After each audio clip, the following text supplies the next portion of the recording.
السلام عليكم ورحمة الله وبركاته. walaalkeen muuqaalaasha dunida calada jooga aad baan ku salaam markasta dunida ka joogtid. idan waxaan ku leeyahay horu soco hana joogsan. idan waxaad arkaysaa dad badan oo noloshii ka joogsaday, dad badan ay suurto kala waday inay guuleystaan, dad badan ay suurto kala waday inay noloshooda horumariyaan, dad badan noloshii ka dhacay.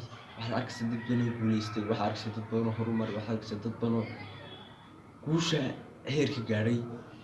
laakiin adiga waxay kula muuqanaysaa inay wax yar tahay, inay si fudud tahay sida lagu guuleystaa. laakiin ma ogid caqabadahay mareen, ma ogid waxay nolosha kala kulmeen, ma ogid waayaha nolosha sidii u waajaheen.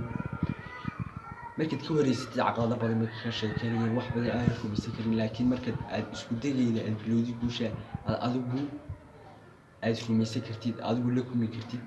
idan wax badan aanad ogeyn ayaad ka wareysan kartaa. noqon mid la fadhiista dadka guuleysta, noqon mid dadka khibradda leh ka wareysta noloshu waxay tahay, noqon mid guuleysta, noqon midaan istaagnayn horu socda. wax kasta haddii dunidu kusoo cesho, haddii dunidu ku qabsato, ogow in meel laga baxay jirto, ogow in albaab khaliif ku furan yahay. albaabkaasina waa ilaahay subxaana wa tacaala. ilaahay isku xidh, noqon mid ilaahay isku xidha. ilaahay